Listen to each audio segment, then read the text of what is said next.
You're listening to Medscape's In Discussion series on urinary tract infections, a podcast where thought leaders and clinical experts share their diverse insights and practical ideas for optimizing patient care. This series is hosted by Dr. Lenore Ackerman, Associate Professor of Urology and the Director of Research in the Division of Urogynecology and Reconstructive Pelvic Surgery at the University of California, Los Angeles. Relevant disclosures can be found with the episode show notes on medscape.com or the Medscape app. The topics and discussions are planned, produced, and reviewed independently of advertisers. This podcast is intended only for use healthcare professionals.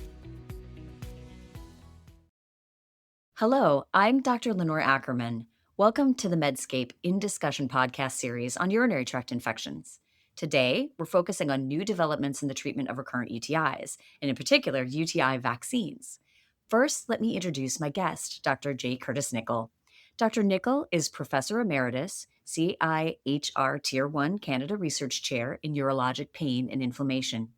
Dr. Nickel's research covers inflammatory, including infections, BPH, benign prostatic hyperplasia, and other pain diseases such as prostatitis and interstitial cystitis of the urinary tract. He's a past president of the Canadian Urologic Association in 2017 and has over 625 publications. He's been on the editorial board or editor of 12 urology journals, presented in over 50 countries, and has been continuously funded by the U.S. National Institutes of Health and Canadian Institutes for Health Research for almost his entire career. Welcome to the Medscape In Discussion Urinary Tract Infection podcast. So Curtis, welcome. Thank you so much for being with us today. Well, Dr. Ackerman, it's a pleasure to be here, particularly to talk about the topic that you have chosen today.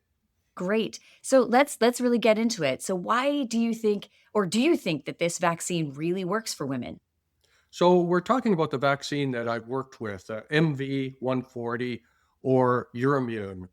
I became interested because I, like others, realized the problems that we're having with recurrent urinary tract infection, the burden on patients, the problem with antimicrobial resistance, and the side effects that antibiotics were causing. And I became intrigued by this, about 8 years ago, and we did a comprehensive review of the literature at the time, and it convinced me on examining 5 studies and over 1,400 patients that there appeared to be more than a small efficacy signal. It looked to me like this vaccine might be the one. It might be safe and efficacious. And that's how I became involved in the randomized placebo-controlled study that we published a few years back in the New England Journal of Medicine. That's great. And what were your experiences using this in women with recurrent UTIs? Well, to summarize it, the patients did extremely well. I was happy and they were happy. You see, these were women who were having approximately 3 or more UTIs a year. In our studies, they averaged between 6 and 8 UTIs per year, each one requiring antibiotics. Many of them had been on long-term prophylactic antibiotics for 6, 12 months or more, only to have their recurrent urinary tract infections occur after the prophylactic antibiotics were discontinued. Taking this vaccine, which is a mucosal-based vaccine compared to the other vaccines we're used to, which are parenteral or injectable, it doesn't work on sort of an antibody stimulation, but actually a mucosal immunity type of mechanism. This type is sprayed sublingual under the tongue, a couple sprays twice a day for 3 months. We saw a significant reduction in all the studies that I've been involved with, including my own patients. 58% of the patients actually became UTI-free up for the first year. A significant number had reduction in UTI, so that the median number of UTIs in the placebo group was 3 over the 9-month efficacy period after the vaccine had been taken, compared to a median of 0 in the Urimune group. That's quite phenomenal to see. There was a decrease in the ones that got the UTI to almost a year for the first UTI, and those that got it in the Urimune group, compared to only 48 days in those in the placebo group. There was a significant decrease in incidence of UTIs in the group, an increase in quality of life in these patients who are suffering a very poor quality of life compared to placebo, where they didn't improve at all.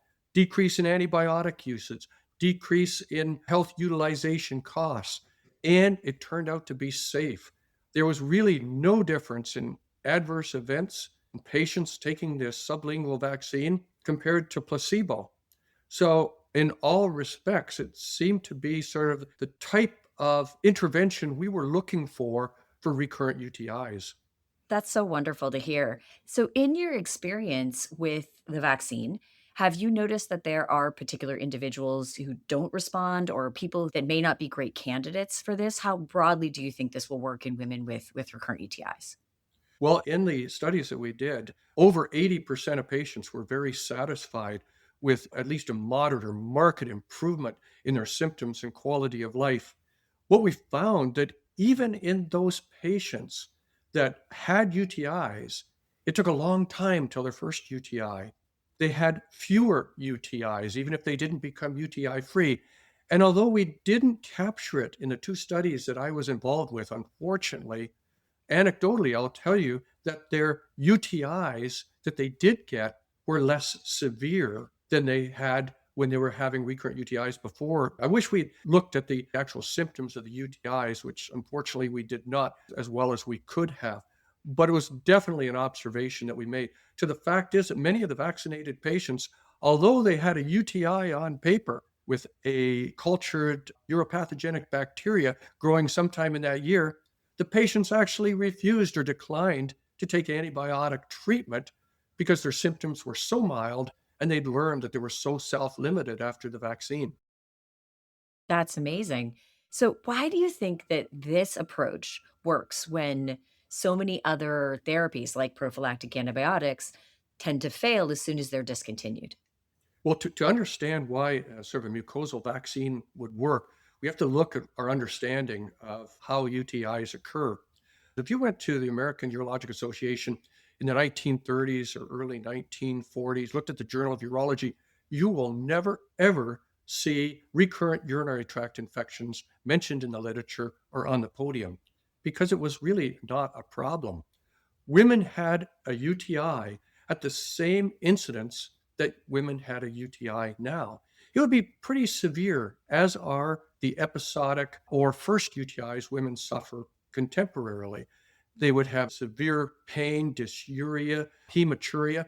And we know from the observations of Guion, a physiologist and urologist, who actually is the founder of the Society International of Urology, he was the first one to observe two phenomena.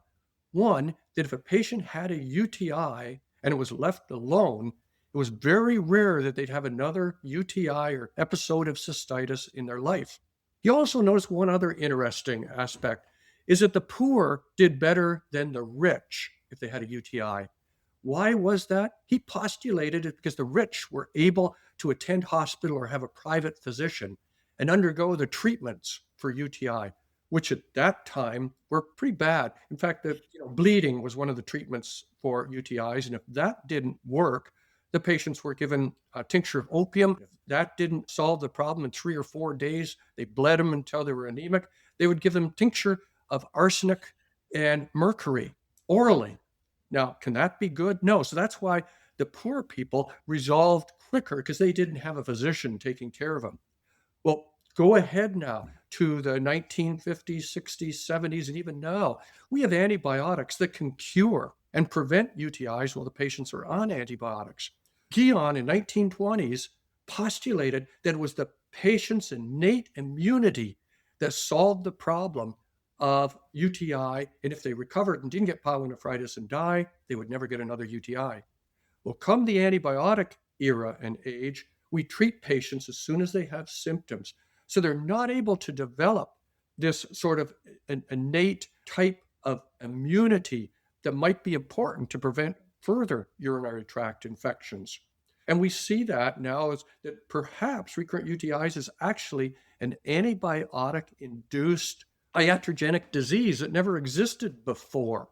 Can I prove that? No. Is it postulation? Yes, but it could be true. Look, we put patients on prophylactic antibiotics 6 to 12 months. And Lenny, what happens when we stop the antibiotics in those patients? They start to have recurrent urinary tract infections. So the other thing we don't understand about UTIs is that first UTI or an episodic UTI that occurs in a woman every couple of years, that first localized episode of cystitis is extremely severe. The patient's in a lot of pain. The patient has dysuria, suprapubic pain, maybe low-grade fever, and they are miserable. And those patients deserve and must be treated with antibiotics. But if we look at patients with recurrent UTIs, the UTIs is not as severe. The local reaction and hematuria is not as severe. And what we've learned from many studies, including placebo studies, is that recurrent UTIs can resolve on their own without treatment. Now, what happens if a patient had a UTI and we could look at what was happening in the mucosa of the bladder? What is happening is we get an imbalance in the mucosal immune system, in the cellular immune system. It's way above my pay grade, but it has to do with an increase in T helper 2 cells, a decrease in T helper 1 cells, the neutrophils and macrophages and local defense mechanisms get all mucked up. And what happens is we get a decrease in resistance of the bladder mucosa to not only exogenous uropathogenic bacteria, but to endogenous bacteria, the E. coli and the Klebsiella and the Staph epi that exist normally in a patient's urobiome.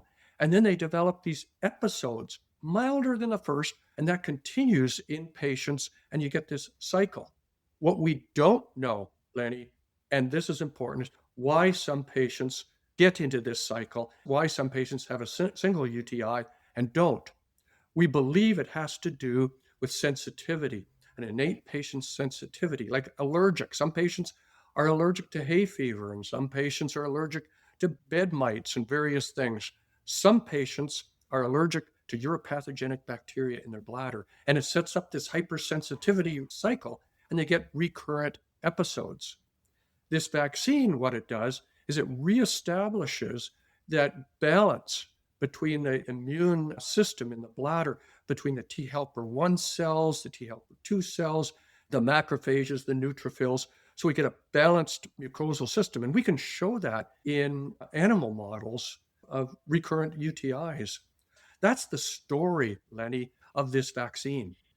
That's fascinating. I think it tells us a lot about sort of what's happened in the modern era of antibiotics and how this disease, this recurrent UTI disease, ties in with sort of our modern ideas about antibiotics and our practice patterns.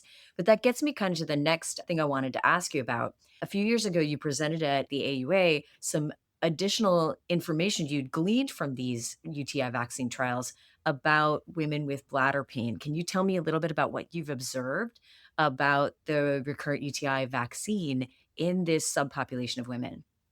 There is a lot of evidence that some phenotypes of IC, bladder pain syndrome, could be related to mucosal abnormalities, anywhere from autoimmunity to immune imbalances to hypersensitivity involving the neuroendocrine immune system within the bladder. Now, I believe that there are multiple phenotypes that happen in interstitial cystitis bladder pain syndrome patients, that the patients evolve into patients with bladder pain that occur with filling, frequency, and urgency. But I believe they get there from different paths. And there's some evidence that that might be true for a phenotype of patients with IC, but also with recurrent urinary tract infections. So I have two clinics side by side, my general urology clinic where I see UTI patients, but I also have a specialized IC BPS clinic. We did our local study, that's in Kingston, Ontario, Canada. It was an open label study. It was done, unfortunately, during the COVID era, and that became very difficult to run a clinical study, but we persevered and had about 68 patients out of the 80 we were hoping for enrolled in the study. But the criteria that I set up was recurrent UTIs. They had to have at least 2 in the previous 6 months or 3 in the previous year that were at least one of them were culture proven. Well, it turned out that my IC nurse were identifying patients in the ICBPS clinic that fit that criteria. In other words, they had their background of pain, bladder pain, and urgency and frequency, but then they would get episodes of localized cystitis with dysuria and increasing in the bladder pain and feeling unwell associated with a uropathogenic bacteria growing in the urine. So they were bona fide recurrent UTIs. So they could be a part of my trial. So 16, small number, I agree, 16 of these patients took part in our vaccination trial, the MV140 trial, along with the standard patients with recurrent UTIs who are completely asymptomatic between. And what we found was really interesting. These ICBPS patients had, on average, 6 UTIs per year. And at the end of 1 year, 38%, 6 of them out of the 16, were completely UTI free. The reduction in UTI incidence was 100%. In other words, every patient had a significant reduction personally in the number of UTIs they had in the next year. The total reduction of the number of UTIs, we counted them in all 16 patients, was 80%.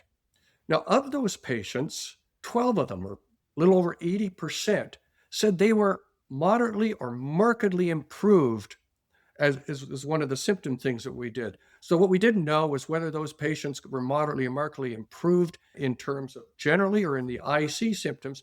But when my IC nurse asked them, are they better as far as their ICBPS symptoms are concerned, there was a significant reduction in these ICBPS symptoms, just looking, at the IPSS symptom score.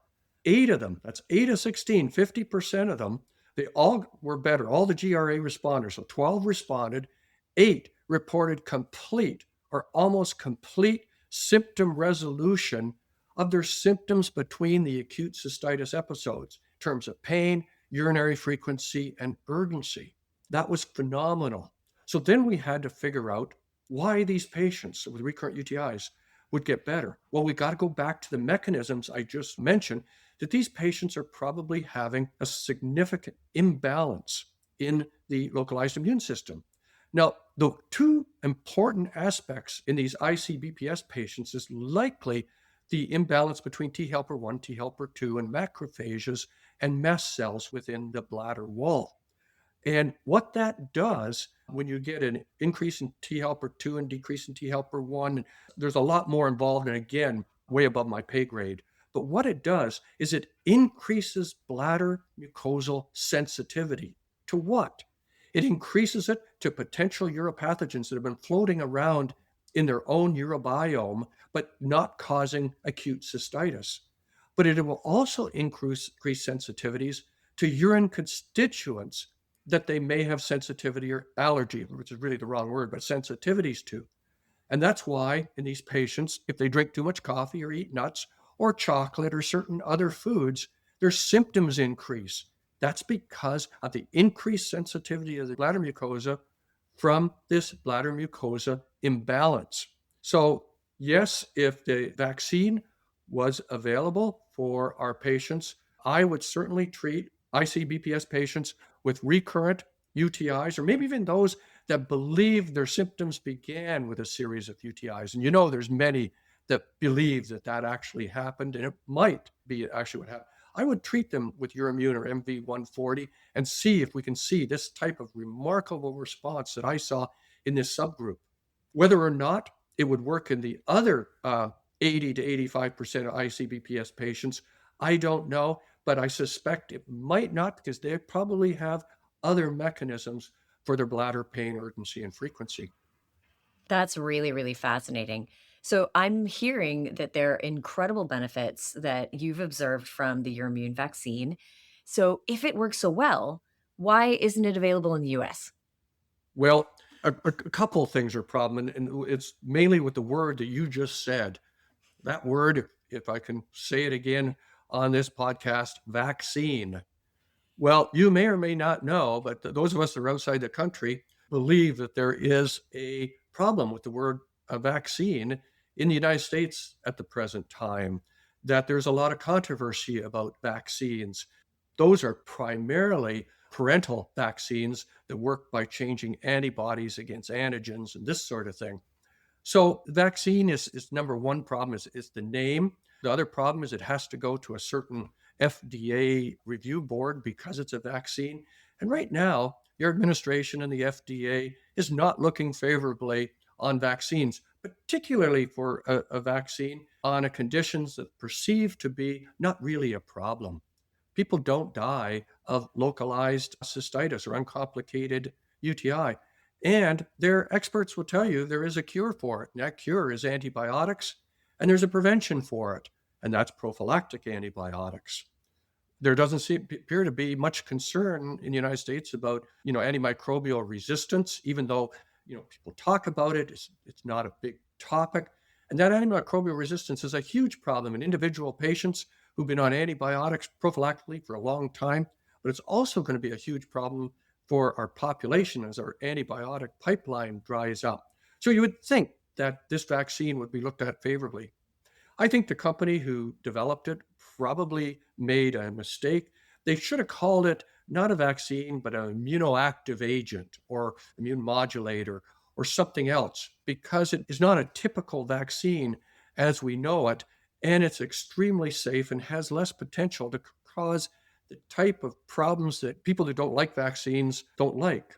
Now, the other problem is the approval process in itself. This is a whole cell inactivated bacteria, which we think that, the vaccine BCG, which is an immune modulator put in the bladder, would solve that pathway. But no, it's still a problem because we still have to look at the vaccine that it's made of 4 inactivated bacteria, E. coli, Klebsiella, Enterococcus, and Proteus.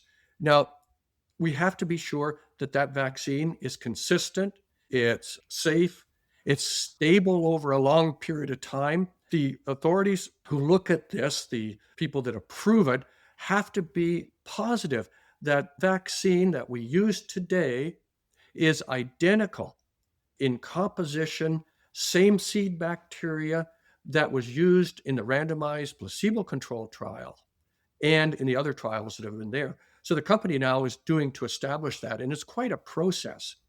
There's also a cost to bring it into America because the company would need deeper pockets. It's a privately owned company. It would need at least one North America randomized antibiotic comparative trial. They'd have to find a pharmaceutical partner. And there's some issues, I believe, although nobody's ever really mentioned it, but I believe there's some patent issues. Once it's approved, what's to stop another company of getting another E. coli, another Proteus, another Enterococci, and making their own vaccine? In fact, this is happening right now at one of the Texas universities. They're making their own vaccine using the same process, which may not be patentable. So, the pharmaceutical company put tens of millions, hundreds of millions of dollars into this huge market, but then somebody could do an end run and make a similar product with different bacteria, different strains that aren't patented. So that's a problem. And then there's unanswered clinical questions. Do patients need revaccination or boosters? When do you give the booster? Should be another dosage. What about when it's released? Is it going to be used in children? Neurogenic bladders with chronic infection, chronic UTIs in men, which really hasn't been studied well. Older populations in nursing homes. And we've just initiated a clinical trial for the prevention of recurrent UTIs in women in nursing homes, or that's going to be very important. So there's other issues too, but those are some of the issues I see why it's going to be, unfortunately, some time before this vaccine or immunoactive agent will be available in North America. It will be available in Canada because the company is doing the due diligence required by Health Canada as far as the stability and history of the seed bacteria are concerned. That's going to be done, and I expect approval in Canada, hopefully, at least next year. But the United States, that's going to be a problem. Got it. So let me ask you to finish up here. I want you to wax poetic just for a minute. If you could imagine, 10 years in the future, where do you see the standard for recurrent UTI management? Do you think this is going to displace prophylactic antibiotics or other non-antibiotic approaches as being our first line way of managing these patients? That's an extremely good question. No, I think we're going to have to use a multimodal therapy, a partnership between acute antibiotic care for 3 to 7 days, prophylactic antibiotics for the ones that really require it and fail and have really symptomatic UTIs. We're going to have to continue to look at fluid intake and vaginal estrogen, which is very helpful in estrogen deficient patients. I like cranberry, methanamine, D-mannose, probiotics, not much proof, but if we use them all together, right now we're working on a very, very exciting concept that hopefully will be available soon. We're looking at approval, probably first or second next year. is BNO 1045, which is a compound that's extremely safe, that is effective as antibiotics in reducing UTI symptoms, as safer than antibiotics. It will not change the mucosal immunity of the bladder and allow the patients to let their own innate immune system take over, so that we do see a decrease in recurrent UTIs. So that product will soon be available as well. And that's where I put it, focusing a lot of effort on this new novel product for UTIs and recurrent UTIs, where Urimune can't be used as a treatment for acute UTIs. This other product can. So I see a partnership with treatment of acute UTIs and then Urimune to sort of stimulate and enhance the patient's own mucosal immune system of the bladder. So that's me waxing poetic, as you asked. That's wonderful. Well, that was really a fantastic both history lesson and a look to the future about the hopes and dreams for recurrent UTI management. And so thank you so much, Dr. Nickel. It's been wonderful to talk to you about all of these pressing issues in recurrent UTIs. And thank you all for tuning in. Please take a moment to download the Medscape app to listen and subscribe to this podcast series on urinary tract infections. And this is Dr. Lenore Ackerman for the Medscape in Discussion podcast. Thanks for listening to Medscape's In Discussion Urinary Tract Infection podcast series with our host, Dr. Lenore Ackerman. Be sure to look for more In Discussion episodes wherever you get your podcasts. Check out medscape.com or the Medscape app for show notes, links, and more information on urinary tract infections.